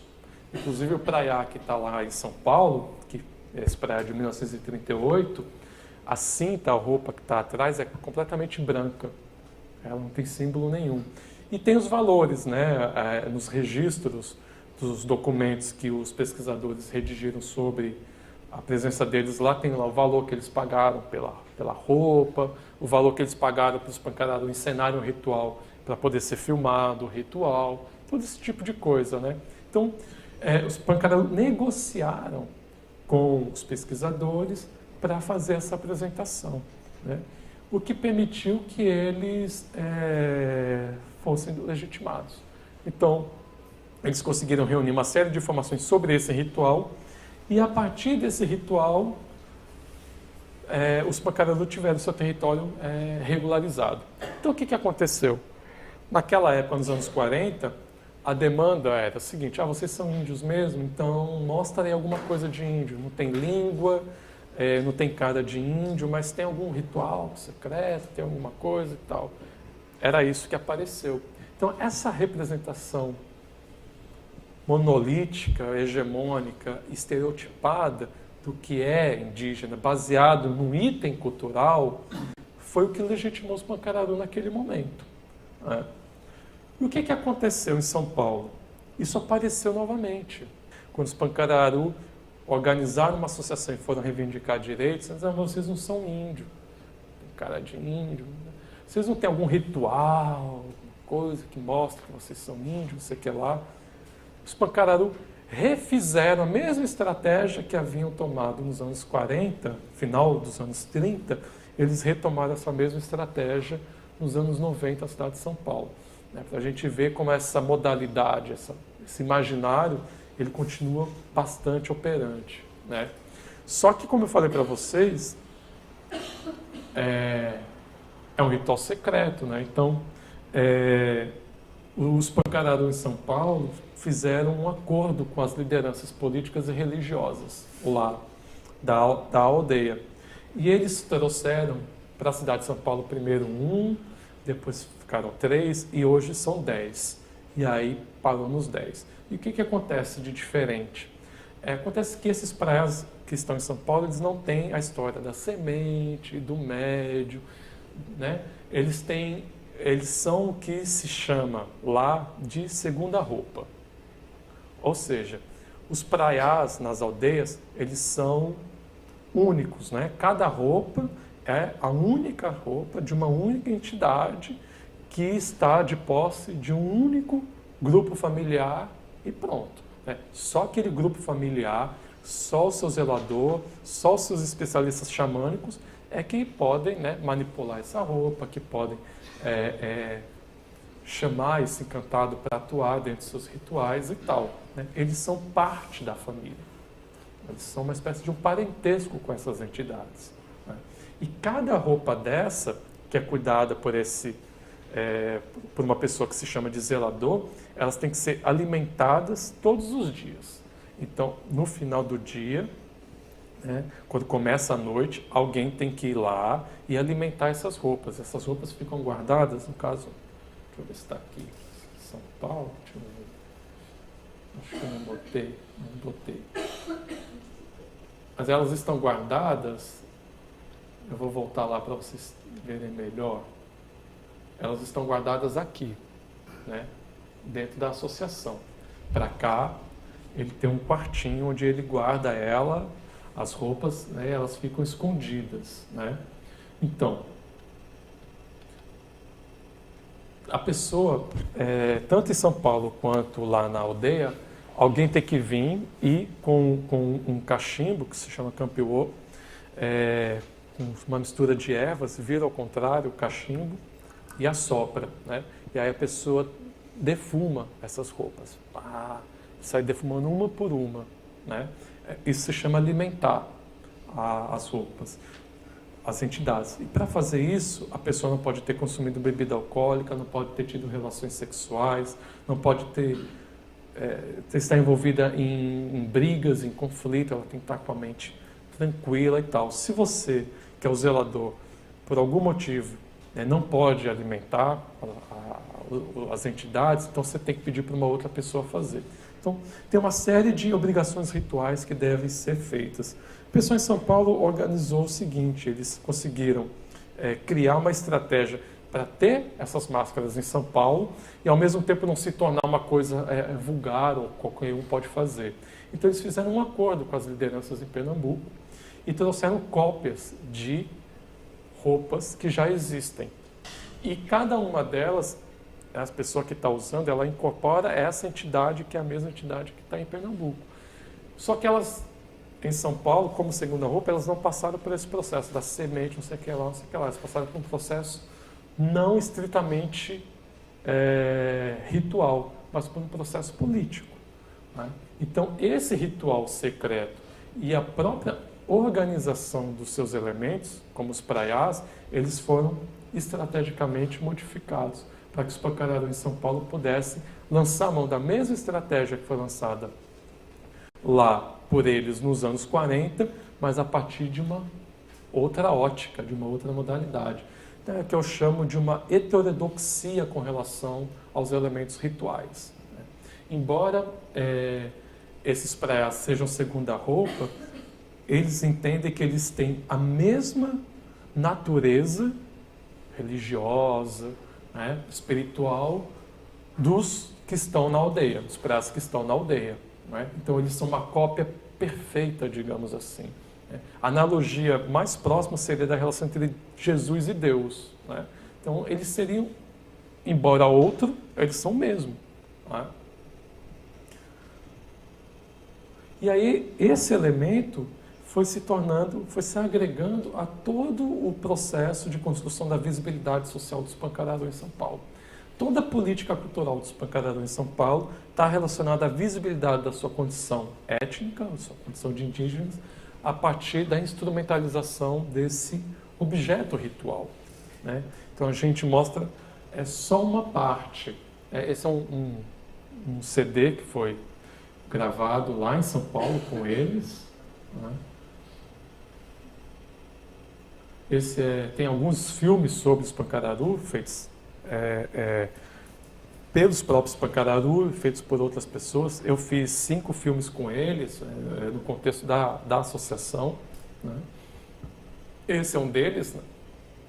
A gente procurou, nesse caso aqui, fazer uma intervenção dentro dessa imagem.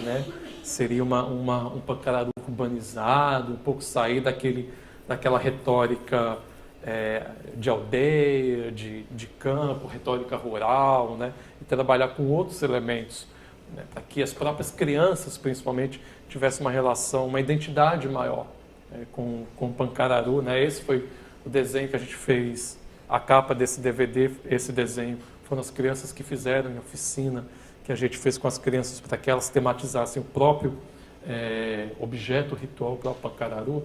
A logomarca da associação também é um desenho de uma criança. E nós fomos trabalhando isso, como falei no começo. A gente estava atuando muito nas escolas, na escola da comunidade, tentando criar a visibilidade dos indígenas. Isso é uma cartilha que a gente organizou lá no ano 2008, na Semana da Diversidade e Cultura, onde a gente explica para as pessoas, uma cartilha explicando um pouco disso que eu falei para vocês. O que é a diferença entre índio e indígena, por que a gente fala indígena, por que o direito para os povos indígenas não é um direito privado, individual, é um direito coletivo. O sujeito é usufrutuário daquele direito, mas o direito, a figura do direito, é do direito coletivo. A capa é contra a capa. Isso daqui é um pouco do artesanato que eles vendem lá. O principal objeto do artesanato deles é uma miniatura do praiá. E aí se costuma deixar fumo, se costuma deixar fazer uma defumação nessas entidades, fazer uma prece também junto a elas, e que eles vendem também para quem quiser comprar como objeto de decoração. Acho que eu terminei. Deixa eu voltar. Então, o que aconteceu? Em 92 se forma a associação, em 94 a associação é regulamentada. Quando eu comecei a fazer uma pesquisa, mas como é que essa legitimidade pública dos Pancararu pode ser recuperada? Então, além do que eles me falavam e dos documentos que eles tinham, eu decidi fazer uma pesquisa em acervo de jornais e coisas assim, internet e tal. E a primeira matéria jornalística sobre os Pancararu na cidade de São Paulo, e aí lembrando, os Pancararu vieram nos anos 50 para a construção do estádio do Morumbi. A primeira matéria jornalística que dá visibilidade à presença dos índios em São Paulo é uma matéria, se não me engano, da Folha de São Paulo de 94, com uma imagem de um praiá dizendo assim: índios favelados resistem para a manutenção de sua cultura. Aí, a partir dessa história de que índios favelados resistem numa favela em São Paulo, a duras penas para manter a sua cultura tradicional, começa a ter matérias, e sempre com imagens de praiar, não sei o que lá. Dá para acompanhar o crescimento dessa associação e, de fato, a regulamentação de direitos com a promoção da visibilidade dos pancararus de São Paulo. Então, hoje, eles são atendidos pela FUNAI, tem o posto de saúde que atende a comunidade do Real Parque, tem um ambulatório indígena específico. Então, esse ambulatório, como eu falei, né, a dona Lídia, que é a pajé, a líder, né, a coordenadora dos agentes indígenas de saúde, que visitam a comunidade. Né. Eles conseguiram veículos próprios da FUNAI para fazer o trânsito de pessoas para o hospital, para escolas, conseguiram convênios com universidades, com a PUC de São Paulo, tem vários pancararu que foram formados pela PUC de São Paulo, tem outras universidades que têm projetos. O próprio edifício do Projeto Singapura foi uma conquista da associação também. Uma série de conquistas que permitiu que os pancararus se tornassem uma força política dentro da sua comunidade. Como é que eles conseguiram fazer isso? Né? Eles conseguiram operar não na ordem do direito estrito sensu, porque essa ordem do direito já está plenamente constituída. Né? E o que eles fizeram foi vencer a barreira que os impedia de chegar até os operadores do direito e ao poder público, né? Para reconhecer, de fato, que a sociedade era indígena e tinha esse direito. Né? Então, eles conseguiram romper essa barreira e chegar, de fato, à construção desses direitos quando eles lançaram mão do praiá como forma de ganhar visibilidade pública. E aí, claro, o praiá consegue restituir aos pancararu esses estigmas que lhes são apontados como deslegitimando essas demandas. Né? Então, o praiá aparece aí substituindo a ausência de uma cara de índio, aparece substituindo o idioma indígena, porque os cantos que são utilizados na execução do ritual são onomatopeias baseadas, né, nessa língua mais antiga. Embora o idioma tenha sido proibido de ser falado, as pessoas não falem o idioma, mas a musicalidade desse idioma e algumas construções, algumas frases ficaram preservadas na memória musical. Então, os especialistas xamânicos que têm as linhas que trazem os espíritos, eles falam de uma maneira diferente quando eles cantam. Né? Então, essa língua, esse canto, ele é uma espécie de uma língua ancestral. Embora não seja uma língua funcional em termos intelectivos, né, que a gente entenda, ela funciona como um idioma, né, metafísico, digamos assim. Né? E, por fim, a presença dessas máscaras cria um efeito o que eu chamo de um efeito de deslocamento de espaço-tempo. É como se durante aquela performance, essa população negra que não fala uma língua, que não sei o que lá, ela fosse redimida por uma transferência para um outro tempo, para um outro lugar. Então você tem uma dupla presença aí. Você tem embora eles estejam atualizando alguns itens que são estereotipados, eles estão atualizando esses itens de uma forma contra-hegemônica. Uma forma de vencer o preconceito é atender a essa demanda desse preconceito, mas invertendo os papéis, a lógica de quem está dirigindo, de quem é o ator ou o agente dessa estratégia. Então, os pancararu conseguiram efetivar uma série de direitos, continuam na luta por vários outros, e conseguiram fazer isso lançando mão de uma estratégia que para eles já é centenária. Né? É mostrar que é índio a partir da visibilidade de determinados momentos dessa vida ritual com os praiás. Né? Quando a gente vai no museu, quando a gente vai ver os índios vendendo artesanato, quando a gente vai ver apresentações indígenas, a gente muitas vezes naturaliza uma história dessas sociedades, né? Como se a gente tivesse uma transferência direta entre um ritual tradicional ancestral que está no passado que viesse a nossa presença, seja no museu, seja numa apresentação artística, né, em qualquer outro evento. Mas quando a gente tem a possibilidade, né, como eu tive, de fazer uma pesquisa e entender como isso funciona, a gente vê que você tem uma história muito longa na construção desses espaços, desses objetos, quando eles ganham visibilidade pública, não é um processo naturalizado. É um processo político, histórico, que envolve muitos e muitos elementos, que a gente não tem condições de dar conta porque eles não estão sendo dados à nossa presença naquele momento. A gente só tem condição de acessá-los se a gente fizer um esforço de investigação na história dessas sociedades. Se a gente ficar preso a itens estritamente culturais, a gente vai ficar sempre referendando a legitimidade das demandas dessas comunidades por artifícios, né, que foram construídos na lógica de dominá-las. Então a gente estaria reatualizando, estaria cooperando com o processo de invisibilização das sociedades indígenas. E o nosso esforço deve ser exatamente o contrário. Vencer o estereótipo do preconceito é vencer a própria imagem que a gente tem de como a gente acha que os povos indígenas devem ser para a gente reconhecê-los como indígenas. Na verdade, é essa história de o que é indígena, o que é efetivamente indígena, que é o seio, que é o elemento principal, o cerne da mobilização política hoje, na reivindicação de direitos. Porque esse é o elemento que, do ponto de vista das comunidades indígenas, mais complica a sua presença no espaço público, a legitimidade dessas demandas no espaço público.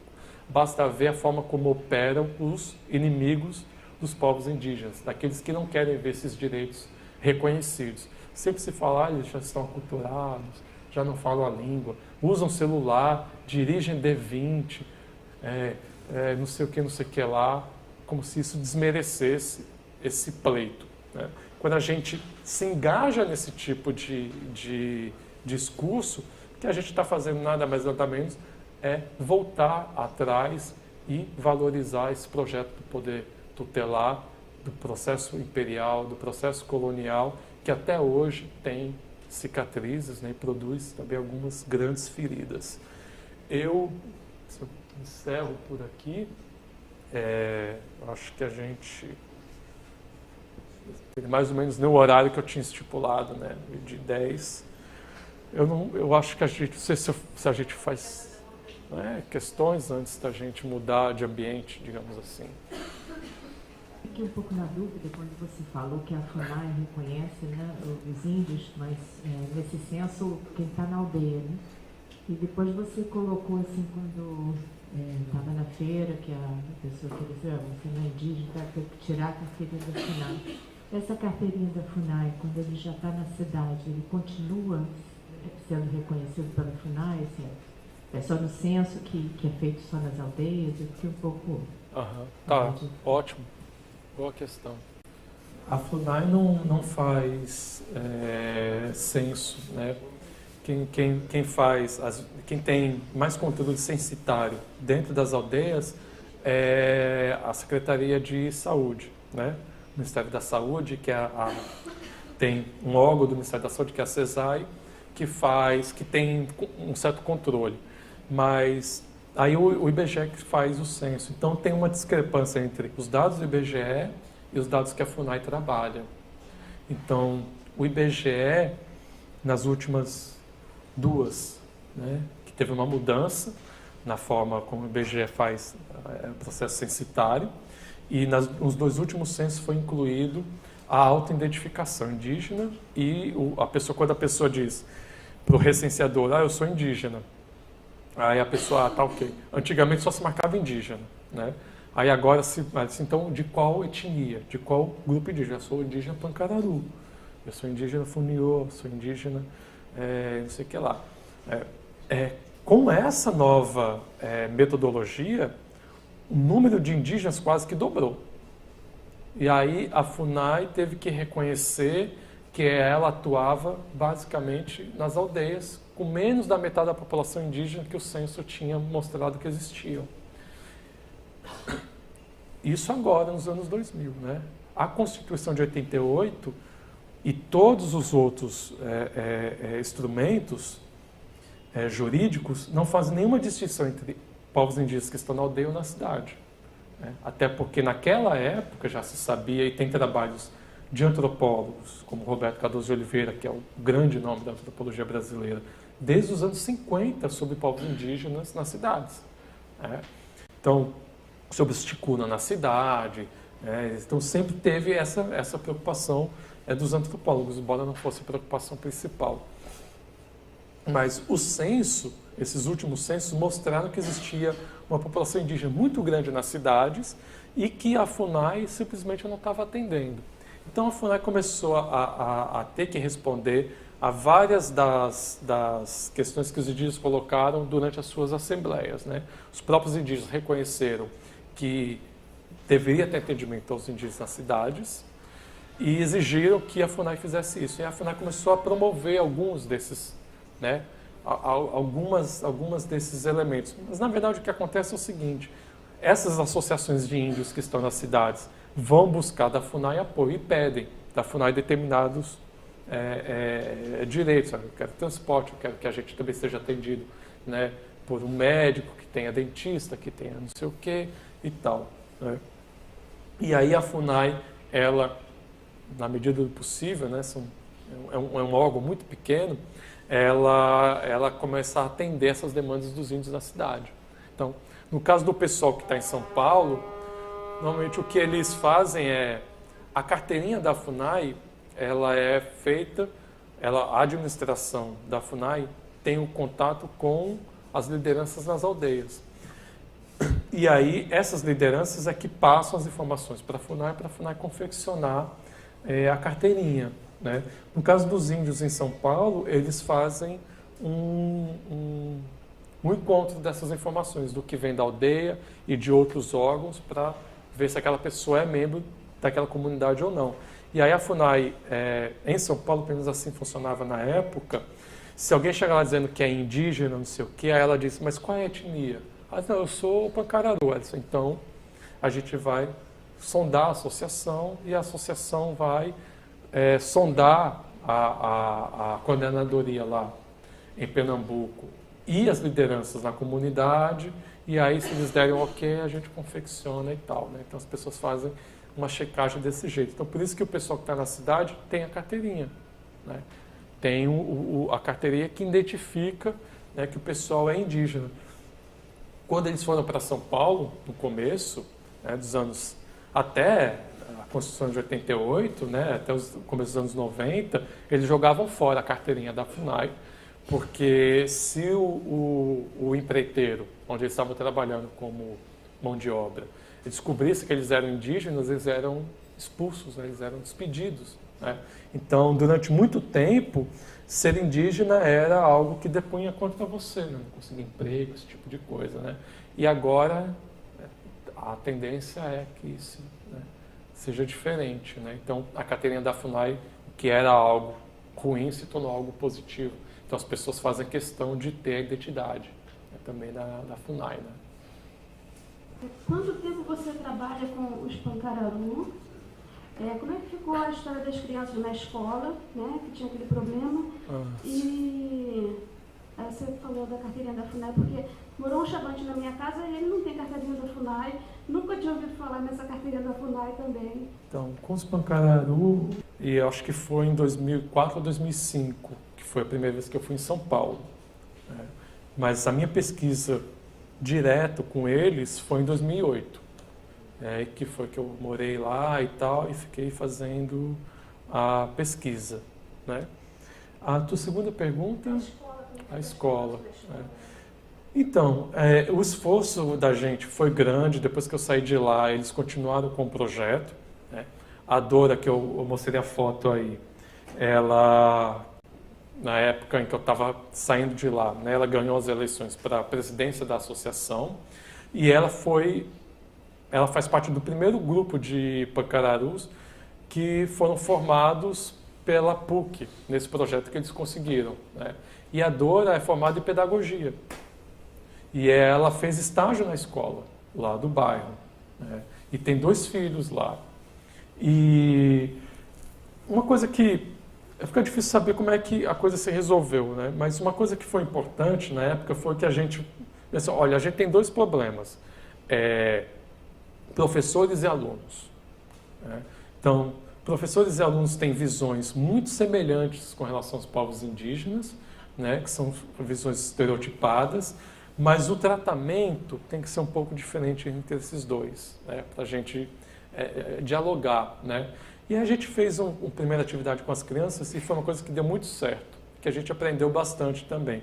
A gente pediu para eles escreverem o que é índio Pancararu para você. Pergunta que eu fiz para vocês aqui, né? Quando eu comecei. E aí eles saíram escrevendo um monte de coisa e tal, né? E aí a gente separa essas duas coisas em dois grandes blocos. O primeiro era a cultura. E aí eles disseram, o que é Pancararu? Ah, Pancararu tem o praiá, Pancararu tem os encantados, Pancararu tem um campeão, que é o cachimbo, eles fumam cachimbo, jogam fumaça. O Pancararu benze a pessoa, né? Os Pancararu, eles têm a dança deles e tal. Esses elementos, né, estereotipados e tal. Mas tinha um outro bloco de respostas das crianças que diziam assim, ah, eles vieram expulsos do Nordeste da sua aldeia. Ah, eles tiveram que casar com negros e não sei o que lá para poder sobreviver. Eles tiveram que se misturar, tiveram que se invisibilizar, eles tiveram que se esconder. Eles vieram para São Paulo escondidos. Tinha um outro bloco que era de história. E aí a gente, olha, a gente tem dois blocos. Tem um bloco da cultura e tem um bloco da história. Vamos juntar os dois? Vamos mostrar como é que essa dança, essa cultura ritual está sendo apresentada aqui, está sendo preservada, mas que ela tem uma história que tem a ver não só com a cultura, mas tem a ver com política, tem a ver com economia, tem a ver com diáspora, imigração, né? E aí isso deu muito certo, né? E aí as crianças ficaram, né, naquela controvérsia que eu estava falando. Ah, mas índio é o que tem cultura, o que tem história, é uma controvérsia, né? Mas quando a gente junta os elementos, deixa de trabalhar esses elementos separados e coloca eles circulando no mesmo espaço, a gente cria uma imagem um pouco diferente, né? E o que acontecia, muito curioso com relação às crianças, diferente das gerações anteriores, né? Enquanto eles antes tinham que esconder que eram índios e depois, né, passou a ser um valor, é que as crianças sempre diziam, olha, o que tem de diferente entre a gente e eles por eles terem essa história aí deles, não sei o que, eles têm mais direito que a gente, né? Então os Pancararu diziam, a gente sabe que os Pancararu têm mais chance de ir para a faculdade do que a gente, né? Porque a associação tinha criado os mecanismos de conseguir a regularização desses direitos, né? Então, uma coisa curiosa que aparecia nessa nova geração das crianças era, eles conseguiram, eles têm mais direitos do que a gente, porque eles se mobilizaram para conseguir, né? Que faz parte também da história, né, dos Pancararu, né? E com relação à carteirinha da FUNAI, na verdade é isso, ele é um documento que ele tem muito mais um status simbólico do que qualquer outra coisa. Você não faz muita coisa com a carteirinha da FUNAI, né? A não ser tentar provar para alguém que você é índio, né? As pessoas, os indígenas, às vezes têm o nome de batismo cristão e o nome de batismo indígena. Até porque algumas comunidades indígenas têm os rituais de mudança de fase na vida, que você muda de nome, tem uma série de questões assim, né? E às vezes é mais fácil você ter um nome português para você sair e conseguir emprego, né? Ter certa invisibilidade que ainda funciona, e às vezes o melhor é você se apresentar como indígenas, né? Dependendo do contexto, você lança mão de uma identidade ou outra. Essa é uma estratégia de sobrevivência também. É muito importante, né? De acordo com a circunstância, claro, exatamente. Ainda hoje em dia. Olha só, você está falando mais do Pancararu, mas eu vejo que São Paulo ele tem uma identidade indígena muito mais forte até do que o Rio de Janeiro, pelos próprios nomes, né, de cidades locais, de bairros, né, que são bem a topomínia de São Paulo. Isso não daria, isso não foi uma forma até de propiciar melhor a Estado, a própria identidade dos Pancararu, por exemplo, de Estado, na própria escola também, de trabalhar isso? A gente sempre lá trabalhava um pouco numa tentativa de encontrar na literatura, em outros ambientes, no cinema, na fotografia, elementos que corroborassem com as estratégias, né, da associação, né, de visibilidade e tal. A toponímia é um elemento desse, né? Mas, na verdade, ele tem... na prática funciona muito pouco, né? A gente sabe disso. O Rio também, na verdade, se a gente for olhar Copacabana, Ipanema, tudo isso são nomes indígenas, toponímia, né? Cantagalo, Catumbi, não sei o que, vários, né? Mas não tem uma identidade, né? Hã? Mas lá tem muitos... se confunde com a Anhanguera, né? A Anhanguera é um nome indígena, mas para um né? Então, a gente entende que tem uma relação um pouco... Né? E muito dessa toponímia acabou sendo parte do próprio projeto de administração, né? Porque como a população, no início que deveria ser administrada, eram os indígenas, era assim que o território era conhecido, né? Então o Estado manteve essa gramática do território, que era também uma forma de controle, né, da própria população pelo qual esse controle estava se incidindo. Então era mais fácil também manter, de certo modo, a toponímia, né? Obrigada, então, Marcos. Agora a gente vai continuar lá na exposição, que já veio nas outras aulas, sabe como é que é, né? O Marcos vai com a gente e vai mostrar algumas questões lá. Bom, acho que queria agradecer todo mundo novamente. Também agradeço.